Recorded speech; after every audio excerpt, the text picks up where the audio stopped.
It is a pleasure to be here today and to see all of you who have come to join us this bright and early Saturday morning.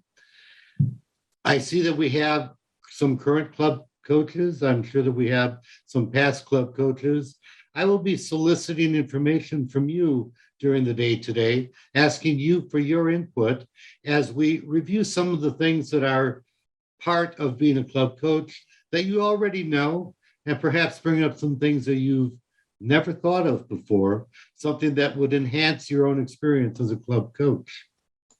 The first half of this presentation will be talking about the qualities of a club coach. I'll have time for questions and answers at the end of my presentation, and then Martha will continue with the second half of the presentation. There will be time at the end of our presentations for a panel discussion for a few minutes, giving you an opportunity to ask your own questions. We may ask you a question or two, asking you for your feedback and input on your own personal experiences as a club coach. In the meantime, feel free to use the chat to ask questions. I will give you a break during my speech here and there to answer questions as I achieve certain points. Let's start out with what is a club coach? What are the qualities of a person that makes them eligible and qualified to be a club coach? And I'm asking you that. Please give me some ideas of what you think a club coach should be.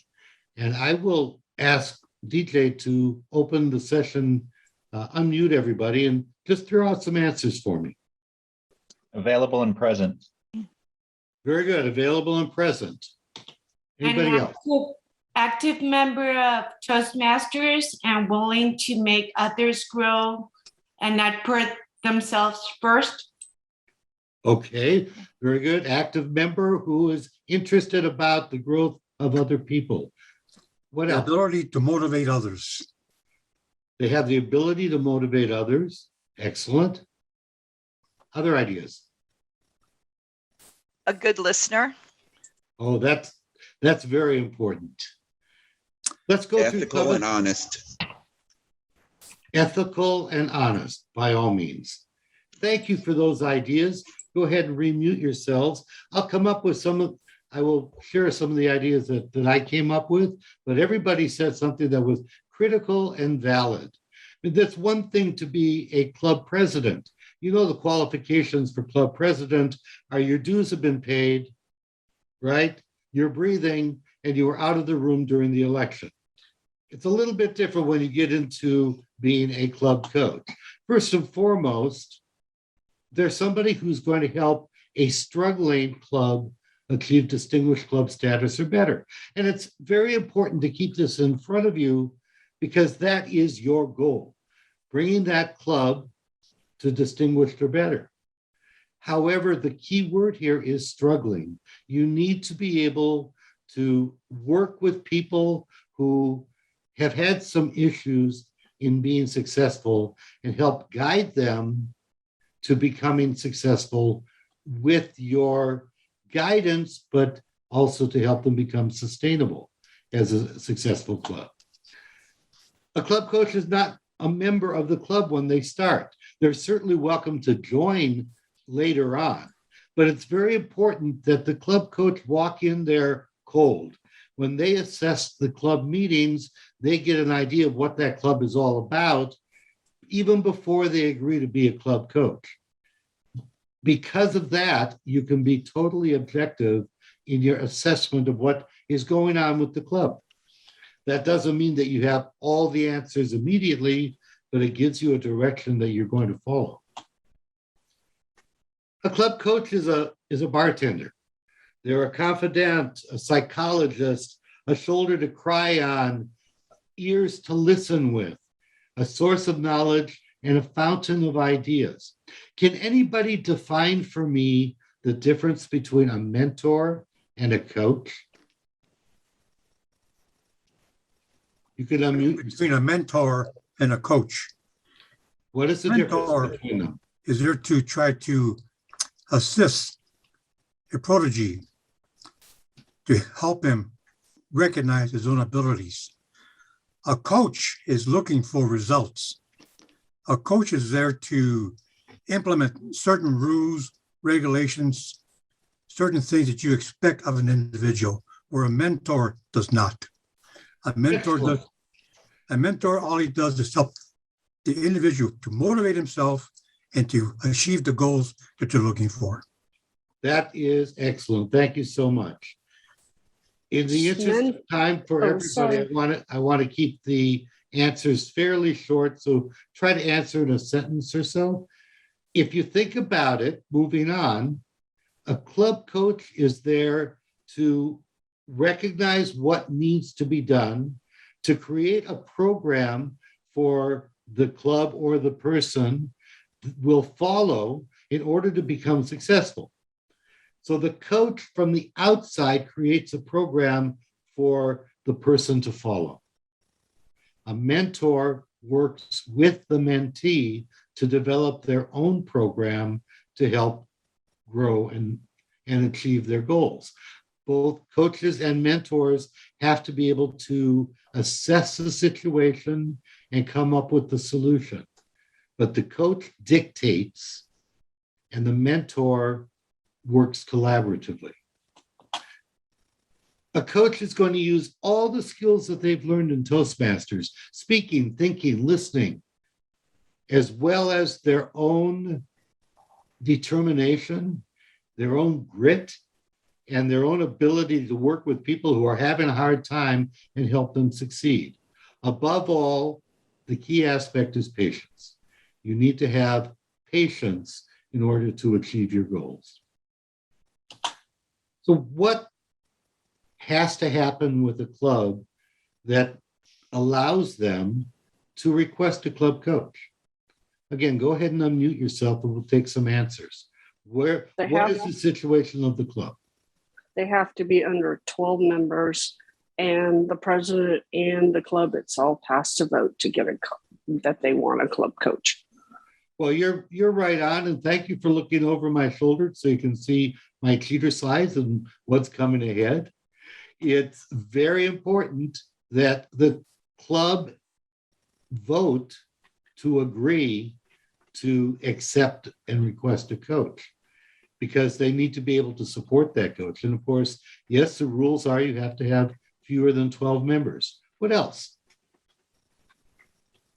Well, the club has to be open to new ideas as well as, trying to improve themselves. If someone's going to come in and coach, then the club has to also be receptive to input. Very important. The club needs to recognize that what they're doing doesn't necessarily work, and that they need somebody to come and give them new ideas. So they need to be ready to accept those new ideas. Now, keep in mind that as a coach, not necessarily every one of your ideas is going to be accepted. You're expected to come up with several ideas, and the club will accept what they're comfortable with. The coach is assigned by the club growth director or the district director, and then they are approved by the selected club. So somebody will come in and visit the club even before they're assigned. The district director or the club growth director may ask a person to go visit a club with the idea that they might become that club coach. If the fit is right, the potential club coach can say, yes, I can work with these people, but it's also very important that the club itself, those members decide that they can work with that coach and that they are willing to follow what that coach says in order to improve. So a club coach is assigned when a club is struggling. How do we know when a club is struggling? What are the signs that the area director or a division director or even the club officers need to be able to recognize to know that their club is in need of a club coach? Can you think of some ideas of what's happening in the club? Well, Yeah, not responding to emails, phone calls from your area director, division director, or even the trio Okay. Unresponsive membership and or officers. Go ahead. Go ahead. Not achieving any goals, They're not achieving any goals at all. not achieving any goals at all. That's taking a look at the numbers. And I maintain that the numbers are important only because it shows you that your club is healthy. The numbers are not the end goal of a club. It's member satisfaction and member growth. If you take care of your members, the numbers take care of themselves. But if they're not making any numbers, obviously something's wrong. That's right. There's also attendance. How many of the actual members are attending meetings and Exactly. participating? Exactly. If you're down to 12 members or fewer, you're looking at maybe 5 or 6 core members who may be showing up at meetings. And quite honestly, those get to be a little weird. Disengaged members is another one. Disengaged members, absolutely. Not wanting to take any training, go to TLI or any additional training. They think they know it all. Oh, that's a good one. Excellent. Thank you. Great idea. So we know that attendance is going to drop. And as you said, they are no longer achieving the goals that they're supposed to achieve. Their total program basically falls apart. People are not giving quote unquote manual speeches, pathway speeches. I would still consider a pathway speech as a manual speech, but nobody's paying attention to that and they don't care. Oh, somebody wants to jump up with a speech, no problem. The idea is if you're scheduled, you perform and you perform inside the Toastmasters program. But people who are assigned speeches, all of a sudden they don't show up the day of the meeting. Sometimes they don't even let you know they're not going to show up on the day of the meeting. So you're always looking for that person with the back pocket speech, which is not necessarily a manual speech, and your whole education program just falls apart. An important one is we might bring in guests, even if we're a struggling club, but a guest immediately recognizes when there are problems within a club and they don't come back. How do you become a club coach? What is the process? Well, first and foremost, that club coach needs to be a member in good standing. They have to have paid their dues. Breathing works too. They need to indicate an interest to be a club coach to their leaders. That could be an area director, a division director. It can be the club growth director. It could be the district director. Any of the leaders within the district, just let them know I'm interested in being a club coach. How do I go about doing it? They should complete the interest form that is on the club, on the district website. Here's the link for that resource. This is an interesting district. Having moved here 2 years ago from District 2, I'm learning the ways that District 3 does things. And there are some great ideas like this. Fill out the paperwork and send it in. And then we know that you're interested and we can get to work on helping you find that niche. The district leadership is going to recommend that you visit a club or 2 or 3. Do so. Assess those clubs and determine which club it is that you want to work with, that you feel that you can be successful in working with them. Once you accept the club needs to accept you. That's an important thing too, because now you're making a commitment to each other that the coach is going to give you ideas, but the club is the one that needs to implement those ideas. After that partnership is created, either the club growth director, the district director, in conjunction with world headquarters, they will assign you formally as a coach. You will receive recognition from world headquarters along with a club coaching pin, and you will be a club coach. Now you've got to make that club distinguished. So anybody have questions about the process and what a club coach is trying to accomplish? One of the biggest challenges that you face as a club coach is when a club is stuck in their own mindset of we have always done things this way. How do you overcome that? How do you overcome that mindset? We've always done it this way, or we tried it once and it didn't work, so we're not going to try it again. Well, let me ask those people who have been club coaches or are club coaches, what are your ideas for an answer for that? What do you do? Oh, for that one, the one I will do, you've been trying that for so long. Let's try this one, even for a week or two, and then let's see how it will improve. And then we'll go from there. Sometimes, Jennifer, a week or two is not enough time. It might take a week or two just for them to understand the concept of what it is you're trying to accomplish. But the idea of let's give this thing a try, and we can assess it at our next officer meeting or in a couple of months. And I think you'll find that this program will be successful. And if we bring in any members, or if we're starting to achieve some of our goals, we'll know that this program is successful. If not, hey, we'll throw it out, we'll find something else. Great answer. Anybody else? Yeah, use reverse psychology. Reverse psychology. Would you What you explain? do is you look at them and they claim it, well, this is the way we've always done it. My reply to them will be, what has it gotten you? Look where you're at. Review of the things you've done and have not worked. Progression is one thing. You have to go in a certain direction, and the way you've been going is not working.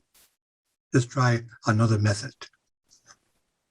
That's not really reverse psychology, Juan. It's pretty direct. That's Quite more honest. blunt communication, and some Yeah. clubs will not respond to that. You have to know the club, you have to know the members. Right. And sometimes being pragmatic, which is really what your answer was, can work against you. Keep in mind that this is a partnership between you and the club. Sometimes a little bit of a gentler push is needed. I appreciate that this is something new, or maybe it's even something you tried a few years ago. But let me give some guidelines of maybe there's a different way to approach this same idea and give it a shot. And I'll be open-minded about it. If it doesn't work, we'll try something else. I agree, Jim. I've worked with a club for a little while and they were beaten down very badly by a different coach. A coach needs to attend the meeting to build that rapport, like you said, to strategize with the club executive team on their rebuilding efforts, not just use a hammer and dictate to the club what they will do and why. Let them be a part of it. They have to be a part of it. This is a partnership. You're going to give them ideas, and if they don't like your ideas, they may not do them anyway. And I'll tell you, I have walked into clubs assigned as a club coach, and we did it a little bit differently, as I said, in a different district. We didn't have the pre-meetings, all that. A potential coach would get a call and say, okay, go to this club, you're going to be the club coach. So we'd walk in and we'd walk in cold. And I have had clubs saying, I don't want any interference from the district. I don't want to see you. I don't want to hear you. I don't want to know that you exist. Go away. And you know where that club is in a year or two after that? Bye-bye. Gone. They're gone. They're gone. Yet I have also seen clubs back when we could have 6 members and be a legal club, if you will, that were 6 members for 12 years because they liked each other. They did the Toastmasters thing. They worked the program. Of course, nobody got anywhere because it was not necessarily following the program exactly, but they liked to get together every week. And so they had 6 members until somebody finally got with it and rebuilt the club. But it takes a mindset. But your mindset also has got to be one of support and encouragement and Sometimes just being a cheerleader. Try this out. I'll help you. I'll give you guidance of what you should be doing, but you need to do the work. What else? I think it's important to recognize that if they accepted you as a coach, they're willing and wanting to grow. So just show them the way, and maybe when something doesn't work, they try to just say, hey, this doesn't work, let's not try it. But I think the implementation of an idea, there are many paths to the same point. Just find a different point, a different path that works for the club. It doesn't have to work for you, it has to work for them. And they are members that want to succeed. So help them out. That's your role as a coach, is not to impose, is to help them. Sometimes you need to remind them that they agreed to bring you in and they agreed to follow what a coach is suggesting. I have one, Jim. Yes, Steve. I have a question for you, Jim, actually. Does time repeat itself? And not simply does it, are you going to get the same or possibly simply very much like the same, but are you going to get the same result every single time you do something? Because if you don't, doing something that you've done before, a club's done before, it might actually open the door, especially if there's new members, new ways of looking at things to be done. So yes, the club might have done that before, but if you do it again, it's a big possibility that it might work this time. Or you set a plan, you set goals short term, and you'll open that door up. So it's always change, it's always evolving, I think. That's an excellent point, Stephen. I appreciate that. It's important to realize that the world changes and things that were there before come back again. I haven't seen button-down ladies' shoes again. That's been 100 years and they may not come back, but the styles come back, ideas come back, and we're really in a great cycle. And keep in mind that clubs themselves are a living, breathing entity, and they have ups and they have downs. A club could be 30 members for 5 or 6 years in a row, and then they can fall down and they might need a little help getting back up again. And I've seen clubs that have been around for 60 and 70 years that have gone through these cycles. Sometimes it just needs a fresh pair of eyes and maybe a little slap upside the head just to let them know that, hey, we're here to help you. You don't have to flounder around by yourself. Well, Jim, based on listening, if you're attending the meetings and listening to what's going on, as an experienced Toastmaster, you can bring in resources, perhaps resources that the club was not aware of. In District 3, we have a number of YouTube videos. A question comes up about free toast host, or how do we conduct a contest? Those resources are available. And a lot of times if the club accesses the resources, it's like the coach made them aware of something that they weren't familiar with. So you can bring in information and resources to help them become successful. Nancy, that is a marvelous point, and you actually bring us to the second half of this presentation, so I get to go away now. It is my pleasure to return control of the meeting to Jennifer, who will introduce our next speaker, who will go on from what a club coach is and explore the whole realm of what a club coach does. Jennifer. Thanks, Jim. So our second speaker for today is Martha Brock Letfritch. She is a two-time BTM, is a media consultant at MBL Photography, PR, and Marketing LLC. She's also a mentor and coach. She had been a member of Toastmasters since 2009. She had served in various leadership roles in District 3, including the Public Relations Manager in 2017 to 2018. Her goal is to inspire those who read her bio to believe in all the endless possibility of setting goals and achieving them. member of Elite Cityscape, Queen Creek Toastmaster in District 3, and Christ Universal Temple Toastmaster Club 3 in District 103. Let's welcome Martha Brooke Letfritch, 2 times DTM, to the virtual speaking stage. Martha? Thank you, Jennifer. Thank you very much. And thank all of you for doing yourselves a favor today to attend this wonderful presentation. I became a club coach many months ago, or it's been probably a year. And I found being a coach was one of the most gratifying areas that I felt that I could give back to a club, and also to inspire those members to be the best that they could be while being a member of that club. As I start the slide presentation today, one of the things that I want to make sure of is that the process in which you and I interact, I want to see who you are when you're talking. I want the mode of the speakers to be shown in front of us so that we can get that on camera.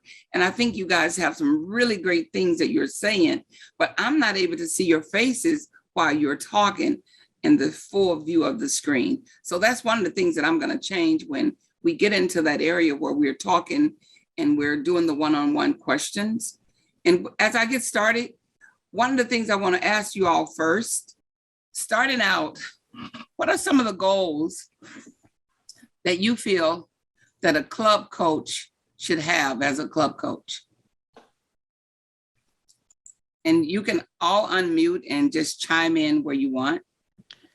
One thing I learned from you last year is in order to achieve a successful club, you start at the core, which is members and the officers. So to really work at making sure that the club is presenting itself correctly on its marketing pieces, that the club members all have little bios on the website, and that the club core is just being strengthened. Excellent. Is there any other comments on what you believe that the coaches' goals for the club should be? I think probably the most important part is for the club coach or the new club coach going into a club that he's never attended before to get to know the club and get them to know that person. Because if you don't understand the club psychology as a group, you're not going to do very well as a club coach, understanding how to change some things, improve some things, or make suggestions for other things. So I think you have to go in with an open mind and get to know the club, what their personal goals are, what the club's goals are. And then once you have that information, you can make suggestions and recommendations. And I'd also suggest the suggestions and recommendations be done during an officers' meeting, not as a club in general. Let the officers make those that they accept to their club, not the club coach. Very good. Both of you gave some really, really great suggestions. I want to put a question to each of you, and I want you to think about something. When I first started as a club coach, one of the things that I did not realize is the importance of the goals of the club versus the goals of the district, where you're becoming distinguished. When you think in terms of becoming distinguished, which of those do you feel is most important for the club's members to reach their personal goals, or the district to have the club become distinguished? Well, if the club individuals have goals, achieving them are going to help the club achieve its overall goal of being a distinguished club. Without the members meeting their goals, the club isn't going to go anywhere. Absolutely. That is one of the best answers I've heard so far when it comes to a club becoming distinguished versus members reaching their individual goals. Helping the club to become distinguished is a goal. That's fantastic. Within the 2 years time frame would be ideal. Oftentimes, when I was a coach, I did not hit the ground running. I really established a rapport with the club first to understand all the intricate parts to every single member. And each of those members, they had personal goals that they wanted to achieve. And I needed to hone in on those things first to ensure that the club would receive what is needed for them to be able to move forward. The clubs that I've always coached, they were not resistant. They were always wanting to receive the education from me.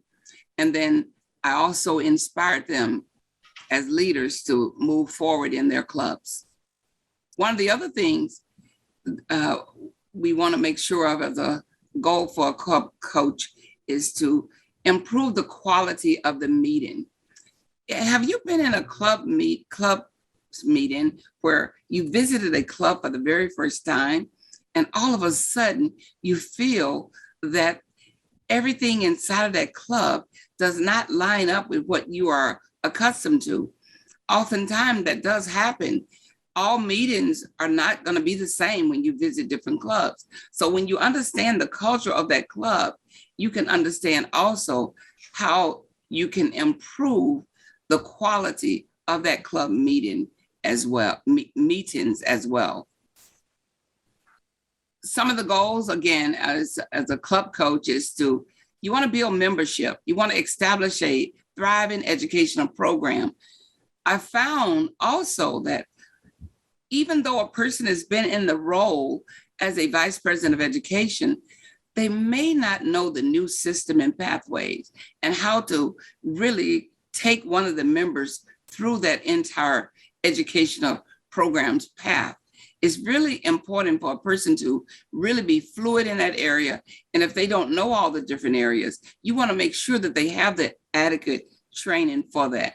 Because if that area is not taken care of at the beginning, where you really see where that vice president of education is in that area, you're probably going to have problems throughout that program with them achieving what they need to do individually as members. You want to delegate as well as educate the members on the club, how the club can strive to achieve different goals as well. It's very important in that area too. Receiving the DTM credit as a district officer, that's one of the special incentives to the goals for 2021 and 2022. You're going to help the club to achieve a charter strength when they become 20 members strong by at least June 30th of 2022. You're going to also serve as a club coach at a minimum of 6 months. A lot of times you think this is going to be a long time, but those 6 months come so fast. We're now in the first 6 months, and in just one more month, we'll be out of the first 6 months. And you could just think, if you had started out being a coach by now, at the beginning of this particular year, you would already be 6 months in.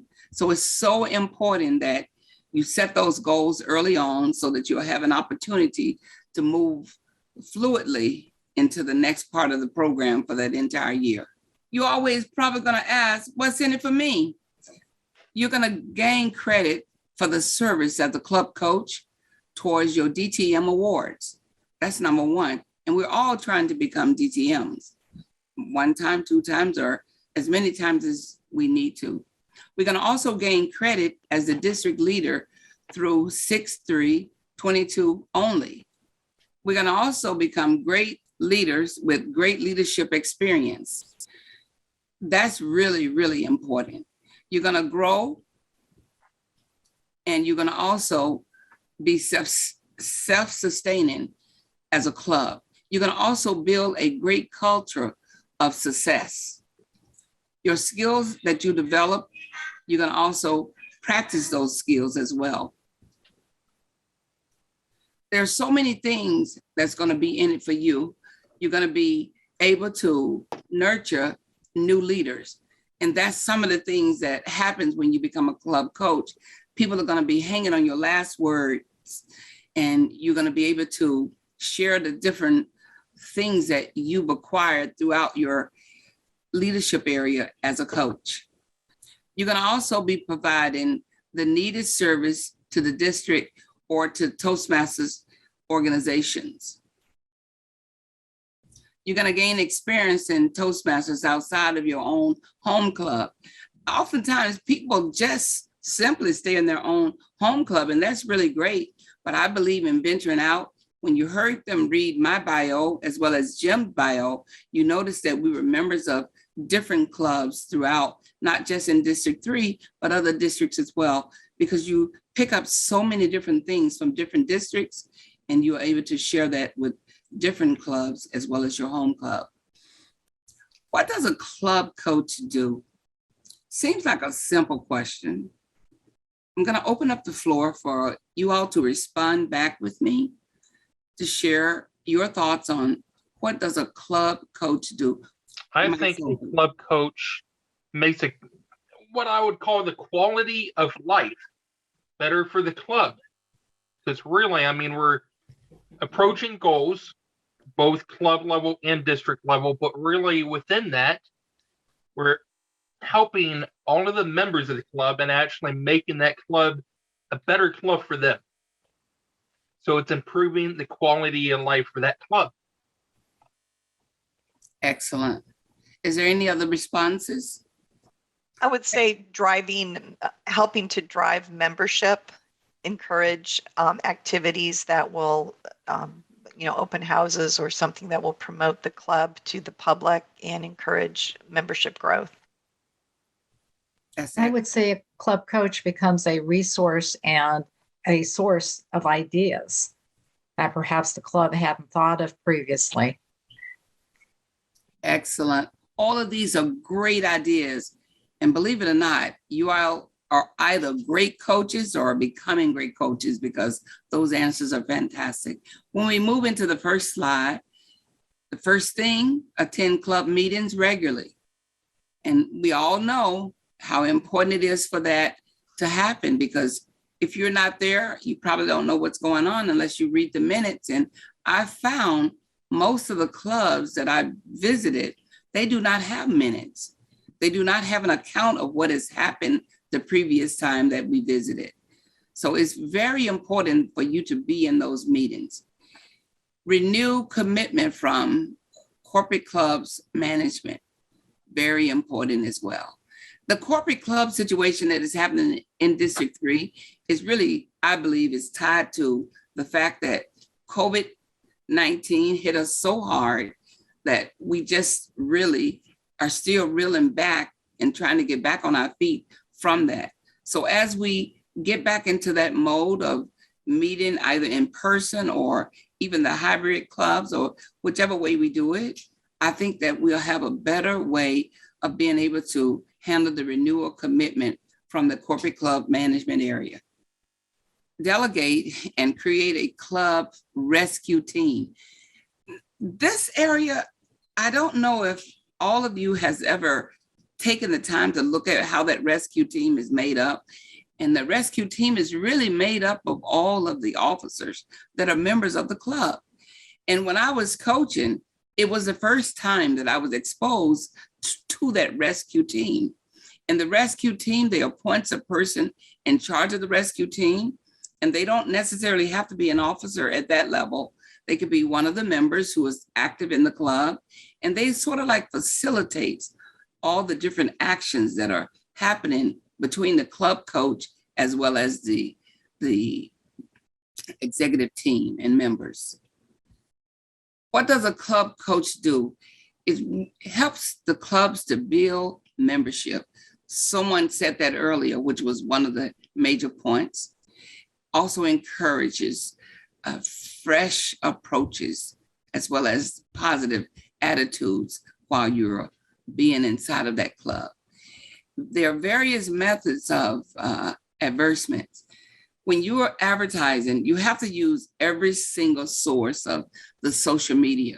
We're using TikTok now. That's one of the newest ones. Most people don't know how to do that. But I can tell you right now, every time I go on my social media sites, TikTok is there, as well as Instagram, Facebook, Twitter, YouTube, and all the rest of the free TV areas that you can place your club on TV for free. And I'm learning all these things in 2021, which was not in my awareness before I started doing more of the things that I'm doing now with the different social sites. Membership drives for sustainable growth. It's so important that we do membership drives, whether those membership drives are tied to what we call open houses, or even I had somebody have a happy hour. And the happy hour in one of my clubs as a area director, it was wonderful. They got to meet all of these new people, and some of the people ended up joining the clubs. So you have to really be creative when it comes to the different membership drives so that you will be able to sustain the growth of that club. Clubs, coaches, they have partnerships. These partnerships are partnerships that rely heavily on the people that are part of that partnership. And that's your members, as well as your executive team. The club coaches work very closely with the members to create a rebuilding plan. The plan of action is everything. It's just like owning a business. You must have a blueprint on how you're going to maneuver through each of the different quarters for your business.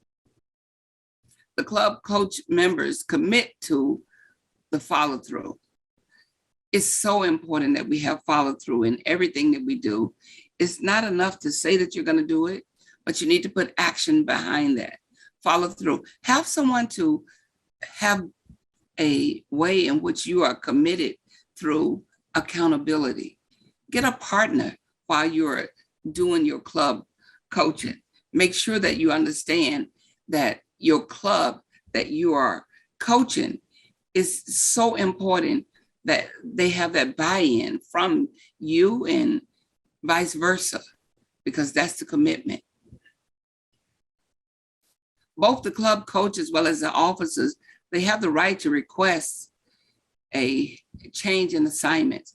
If you do not like the club coach, well, of course, you can have that club coach replaced. Here are some of the resources for the club coaches here: how to rebuild a Toastmasters club, as well as the first class club coach, DCP and the club coach success plan, as well as the frequently asked questions on the club coach with TI's website. And you can see all of these resources can be found on the www.toastmasters.org site. And this will help you with all the areas to be a successful club coach. Additional resources are there as well. I'll let you look at those and take time to jot them down if our friend Jim didn't go too fast for you.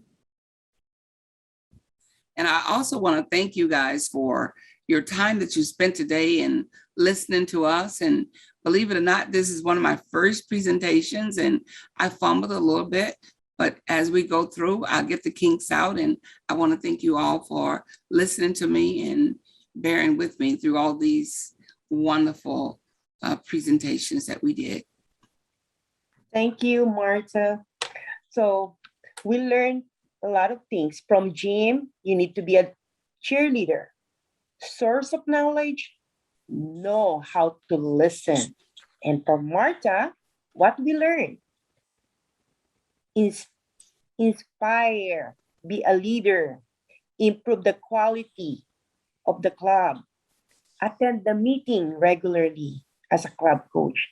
So this process, we learn a lot of things by listening with the presentation of Marta and Jim. Remember, both of you and the club is learning. So is there any question that we still need to address? Jennifer, we've got a couple things on the chat that I would like to read out. Nancy Duckett says, being a club coach helps you become an even better Toastmaster.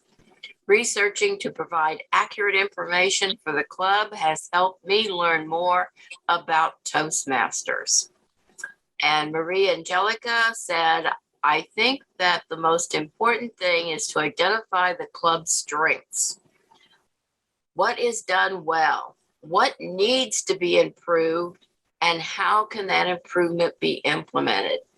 Best practices, so they can have something to follow going forward.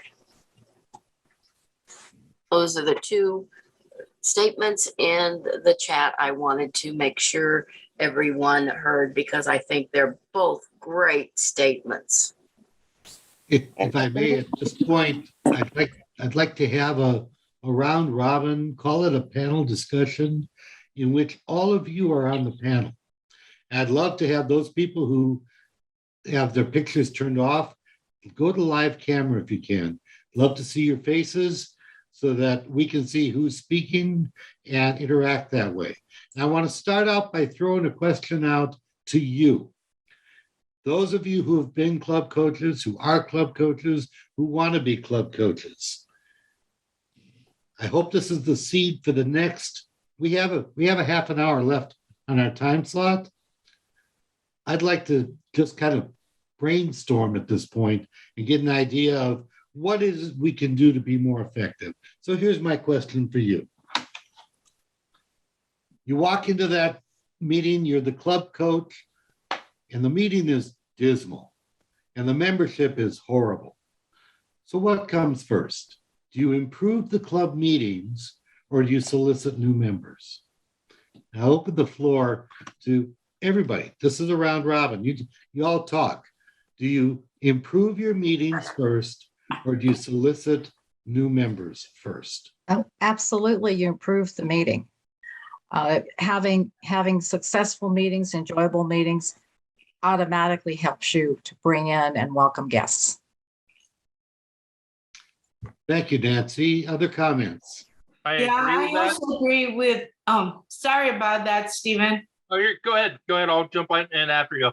Okay, I also agree with Nancy. If you don't have a well-run meeting with an agenda, even if you have guests, they're not going to stay. So you have to improve your quality of your meeting. Thank you, Maria. Stephen? Okay, I agree with both of the last two answers. You have to improve the quality of the meeting. You really do, to keep those guests. But a lot of times we know as Toastmasters, and a lot of us being officers in Toastmaster clubs, there's one time that you're going to find a guest to come in a lot of times. So you don't actually just kind of bring them in. Bring them in, but also at the same time, work on improving both. That's very good, Stephen. Thank you. Julie? I agree with having a well-run meeting. However, often new members can help the club grow. So sometimes you just need, in addition to a coach, some of the new members can help with the meeting, but often they're not going to show up if the meeting's really crappy. But a new blood and new membership can also help the club grow and achieve certain goals as well. Thank you. So let me put a codicil on this. You're going to improve the meeting. That seems to be the consensus. But there's only 7 people left in the club. And how long do you have these poor 7 people flail around trying to improve their meetings? And the members are coming in, the guests are coming in, they're not becoming members. So give me ideas of how to improve that meeting when you don't have the members and you just have this core of people coming in. So give me some ideas. Is your hand up, Maria? No, it's Shelley. Okay. Well, I see Maria's got a hand on her picture there. I'm just wondering. Okay, Shelley, please. When I was a club coach for a struggling club, we only had like 3 or 4 members. And what I did was I brought in some resources to help me brainstorm, to help with the club. And I actually brought in some district leaders, past district leaders who have been there that had ideas on how we could help with the club. Now, I was also president that next term, so that kind of helped me to understand what I needed to do. When you only got 4 people in the club, it's kind of hard to run an efficient meeting, right? So I brought in Jeff Marud, Hallie, and our club growth director at the time. And I went, and then Jeff was district director, and I told him, I said, I'm having trouble with this club. What can I do? And I went to him and he said, we need to have a brainstorming session. And that's exactly what we did. And we brought the club up. And that next year we actually got to President's Distinguished that year, which was great. And it felt really good to be able to help a club and see them learn and grow, because that's important. If they aren't going to learn and grow, then you might as well say, okay, I'm out of here, and leave. Because if they're not willing to learn and grow, you might as well count them off the books, because they're not going to go anywhere. Thank you, Shelley. Other responses? How do you make that club fun and interesting again with minimal membership, that meeting? Nancy? Jim, an idea that I actually presented to one of the clubs that I'm coaching is to come up, let's say you just have 6 or 7 members, core members that are attending meetings, is to energize the meeting with perhaps coming up with meeting themes that not only brings the interest from the core group, but also gives them the ability to invite guests based on the fact that we are conducting a meeting based on this topic. If it's a corporate club, if it's a particular subject that they're interested in, to use that as an opportunity to promote the club and bring in coworkers, bring in guests. To really base it on the theme not only helps the core group re-energize and become interested in having a meeting, but also gives them the ability to use that to promote a meeting and start building from there. Thank you, Nancy. Prince? Sometimes we need to invite some people also from different Toastmaster and bring into the club, so maybe they will enjoy it and be a member on that club too. But most especially know the member of that club individually, so you will know what's going to that, what's going through to that club. Yes. Thank you, Jennifer. That's a really good point that you just made. And that was one of the things that was the key to the clubs that I coached last year, is inviting members of the district as well as members of other clubs that I had great rapport with, bringing them in, seeing what the club was doing, and they were able to offer pointers. Some of them even joined the club. I took a club from 3 members all the way to, I believe, 13 members in 1 year. And now we're moving closer into the 20 members category. So it's so important to have people that you have in other clubs that you have a good rapport with. And a lot of times, just like Shelley said, they don't mind coming in and sharing their expertise to make sure that that club gets off to a great start. And believe it or not, that is one of the best ways to build that great foundation and to make sure that that club understands that more people in the district care about their sustainability and increasing their members and just moving into the Pathways program and achieving goals than anyone else. Thank you. With that in mind, keep in mind that your area is your immediate resource. What about going to the clubs in your area and asking one of those clubs to become a sister club to the one who's struggling? Exchange speakers, exchange evaluators, come and give them some new ideas. Attend it and get their membership up for a meeting. They'll take on meeting roles. You'd be surprised how many clubs will step up and say, I'd love to be a sister club for this one. Let's help us together, help them succeed. I think Prince has had his hand up Okay. for a while, so I'd like to go to I think him. one of the key things to make a club successful is that realizing when you are a club coach, you're introducing a level of accountability to that club where they may not have had it before, or they may be uncomfortable with that concept.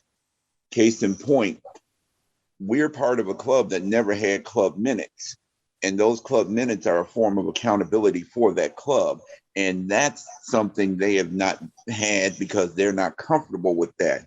But now that they're comfortable with it, they're starting to see, oh, wait a minute, we can make changes here, we can make changes there, we can do this or do that. It is sometimes that accountability, not only for the officers of that club, but for the members too, to realize that, hey, you're as much a part of this puzzle as the officers are. You can't just sit back and say, well, you're running this show, I shouldn't have to do anything. Wrong answer. You are as much a part of the equation as anyone else.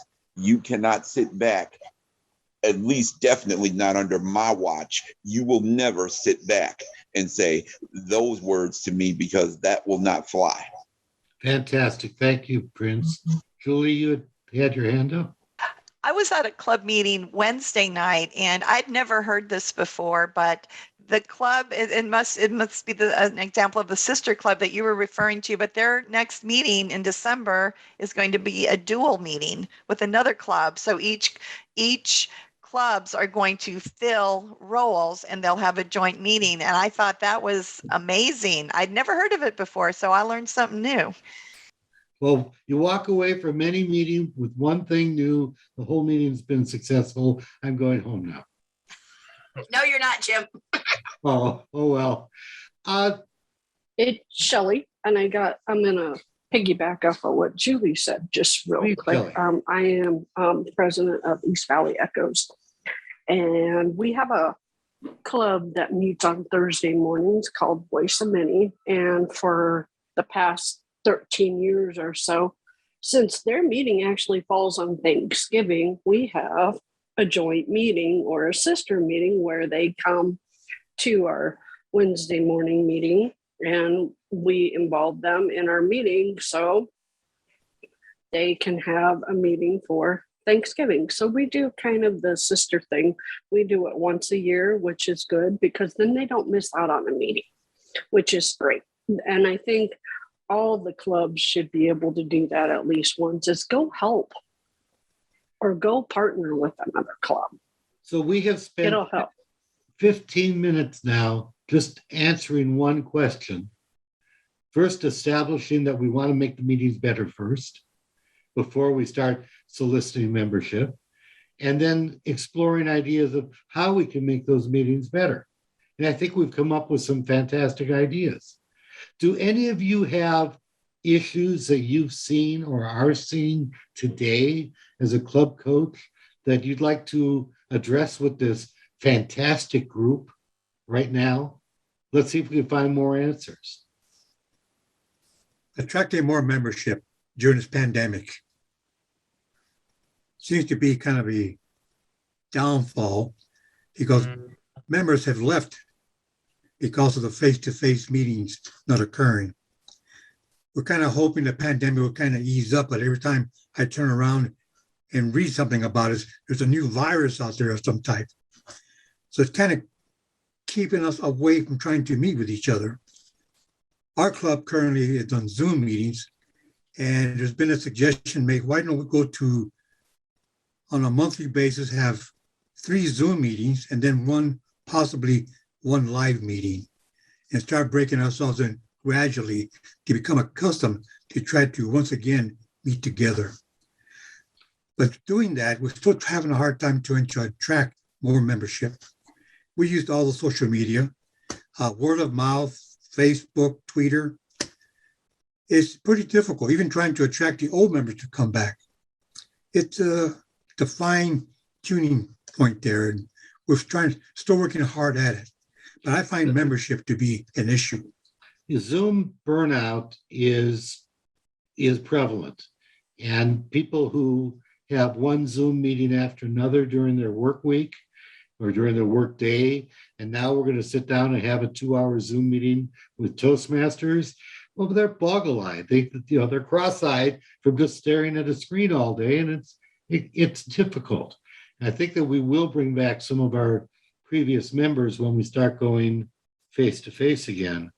And quite frankly, I'm with you. I don't know when things are going to get better when I turn around and I see, oh, well, this state is leading the nation and that state's leading the nation, and they go around and it's like, what the heck is going on anyway? So that's a very valid point. How do we get people into our Zoom meetings? Or do we go hybrid? Or an idea of having a meeting a month, or maybe alternate meetings being online or in person? There's so many ideas about that. It's very difficult to have an open house when you're online. So I think that Juan or you've been called Sarge, whichever you prefer. Sarge is fine. Okay, Sarge. He brought up some valid points. What do we do, folks? How do we get people into our meetings and improve our membership in the atmosphere that we have right now, when we don't know if we're going to be online or not, and the future is a little unsure? Jim, Ideas? the way I will do. Okay. Oh. Hi. I'm So the way sorry, I don't know who's talking. Yeah. So Jennifer. the way I will, yeah. So the way I will do it, I will try the one that I did before as a club coach. I attend different kind of meeting, attend TLI, attend the Zoom meeting, different clubs. Invite them to your club, or just say it, because you never know who are going to join you to attend on that club that you're coaching. So that will be helpful, whether for Zoom meeting or live attendees. It works. So personal invitations. Yes. Jim, I would like to say the things that I've known to be proven to be, I would say, spot on for me is what you give, it comes back. If you are willing to visit another club and just really, not just one visit. When I visited Queen Creek, it was 8 members. I fell in love with the culture of the club. It was so unique. I said to my husband, we should become members of this club. This is a really cool club. If I had not gone in there to see and hear how they operated, it would not have been a place that I would have wanted to join. I wanted to join because of the openness of all the members. And they were just so eager to get into the speeches and do high quality speeches. And when people are ready to do high quality speeches, I am Johnny on the spot, because I love high quality speakers. And I love it when people take the Pathways program to the highest level, where they're actually in the program, they're reading the objectives. And that I fell in love with, and I became a member of that club. So in saying what Jennifer just said, is how you engage, how you go out and you do all these different things. Sarge, one of the things that helped me is I didn't just sit there and watch what was going on in my club. I visited as many clubs in the district as I could. I even went outside of the district because I had that yearning for more. And as I wanted more, I got more. And what I was exposed to, it can't be even measured. So now, being a member of 4 clubs, I could probably be members of 5 clubs because of all the information that is gathered from each of those clubs. And what happens inside of there, you're becoming a part of those clubs. Sometimes you can be a member, sometimes you can just visit and you can offer some of the great pointers. And guess what? Those same individuals will come over to your club. They want to know what you're involved in. And when they know what you're involved in, here are new people. Because of what you said, Sarge, they want to come over to your club in a virtual setting, or if it's a hybrid setting, or whatever the setting is. I think you should try whatever it is that you put out, you're going to get it back 100-fold. Those are words of gold. Thank you, Martha. Thank you, Martha. Anybody else? That is fantastic, Martha. I think Zoom has really afforded us the opportunity to visit clubs in other states, across Arizona, and even internationally. To address the question about in-person versus the virtual meetings, some of the clubs that I've participated in have created a networking 30 minutes before the actual start of the meeting, which kind of brings back that feeling of getting reacquainted, sharing experiences. And sometimes that can fall flat unless you have somebody really guiding that networking session. So maybe there's a purpose or a topic for the networking session, but have somebody really kind of moderate that session. And that's where the personal invitation comes in. Invite your guests to the meeting. Say, join us for networking. Sign in 30 minutes early and we're going to have this conversation. The meeting will start exactly at this time. But it may be a way to kind of split the difference until we could get back in person. Thank you so much, Nancy. Anyone else? Oh, Please. hi. Thank you, Jim. And thank you all for putting on this session today. I had two questions I'd like to ask and hopefully get some help from you all. I did receive a list of 5 clubs that were looking for a coach. Of those 5 clubs, 2 of the 5 worked well with my schedule. I reached out to the clubs by hitting up their Free Toast host site.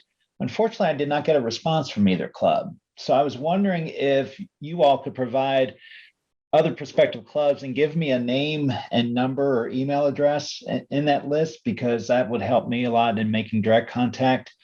And then my second question was, statistically, how many club coaches don't have the success of hitting the 12-member goal? Is that a high percentage, low percentage? Can you all share that? Because this is a major commitment here, and this is the last thing I need for my DTM. And it would be devastating if I, put in the time and didn't hit the goal. So I was just curious if there were statistics around that. I think Jim, DJ is. I can answer the first part of that question. Jim, if you will, or Paul, if you will, please email me at cdg@aztoastmasters.org. Okay. I can get you some email addresses for the officers, for at least the president and VPE, which will give you a more direct line. Anytime you have trouble and you're a coach getting a hold of the officers when you're first getting involved, just reach out to me or Jennifer, and we can get you some contact information. Because and then that's one of the things that as a coach you can let them know, I've been trying to reach you for weeks and nobody's responding to me off your website. So you can't get guests if you're not going to get members if you don't respond. That right there was kind of a clue of why they're in the situation they're in. So I was going to reach out to you, DJ, but I figured I'd ask the question here in this training first. So thank you for that, and I'll send you an email. Okay. Okay, we'll get that information out to you. Thank you. The second part of your question was, statistically, do we know how many? I don't know that we have any statistics here in the District 3. I know that we haven't had a whole lot of coaches in District 3. We have a real hard time getting enough coaches that we need. And I think that those that actually do coach, I would say over the 2 years, probably off the top of my head, 75% of them make it. Okay. It all depends on how enthusiastic they are to do it and how receptive the club is. I've also seen clubs that no matter what the coach does, nothing happens. So, they sit there for 2 years and get nothing accomplished. Yeah. So it just depends on the club and the coach. And that's why most coaches do 2 clubs if they have the time, because that way, especially when they're in a position that they want to get their DTM, it gives them double the chance of making it in the time frame that they want to make it. Paul, that underscores what we were saying during the seminar part, where a commitment between the club coach and the club members is really paramount. It's very important, and that the members are willing to step up and do their job. Yeah. You can also hang on and join us again at 12:30 today when we're talking about being a club sponsor or mentor. Yeah, I've already been a sponsor. So I successfully was a sponsor for a new club. So I've got that check mark. If I could be a mentor, I'd be happy to do so as well. If you know of anyone, unfortunately, I do have a commitment at 12 today, so I can't make that second meeting. But keep me in mind if you're looking for a mentor. I'd be happy to help. It'll be recorded, so that's great. Perfect. Thank you, Jim. But thank you so much for stepping up. Yeah. Anybody else have a comment that they'd like to share with Paul? Jim, I want to ask Paul a question. Paul, you said you have one sponsorship under your belt already. Uh-huh. Do you have 2 DTMs that you're trying to get? Is that? No. My understanding was I needed to sponsor a club and coach a club to get a DTM. Not at all. Mentor Just or one. coach. You need to Just do one. 2 of the 3. You have Okay. Yeah. in pathways, you have to do sponsor and you have to do mentor or coach. You Right. don't have to necessarily be the coach. You could be a mentor of a new club, and you might talk to DJ because she's got some clubs coming down the pipe.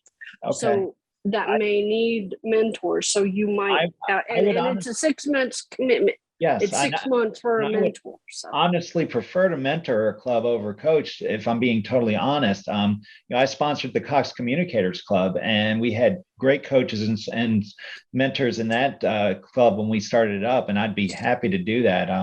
So please put me on the list if you need a mentor. All right, thank you so much. Yeah. Folks, we're 5 minutes away from our deadline. I'd like to turn this back over to our club coach chair for any last comments that Jennifer would like to share with us. It has been a true pleasure being with you today. This is really the first training that I've done since I moved here from District 2, and it was a very positive one, and it's great to see so many wonderful, enthusiastic people there. So thank you so much for being here today, and I return control to Jennifer. Thank you again, Martha, Jim, and DJ, and for all the people who attend, and also for those people who direct message me. They want to know more about different club. I'll keep in touch with you within this week. And thank you everyone for attending the club coach training. Jennifer and everyone here, thank you so much. Please feel free to use the programs that we've got in place, the DTM Plus, which brings people to your club for a special event. Bring the Pay It Forward. Use that in your clubs, especially the struggling clubs, to get them going. The sister club program we don't have yet, but I'm looking at it because it sounds like that might be something we could really utilize here. And let's make sure that as coaches, we're supporting the clubs and giving them ideas and making sure that we're asking them to use these. We're not telling them they have to. So watch your wording very closely, because sometimes you can get so enthusiastic, you start saying things and all of a sudden you're pushing too hard. So watch that enthusiasm, keep it controlled enough that you're not taking control. We love you all and thank you so much for joining us today. And I look forward to working with all of you and passing your names on to Toastmasters International as our coaches going forward. And we want each and every one of you to succeed. With that, I'm calling the meeting adjourned.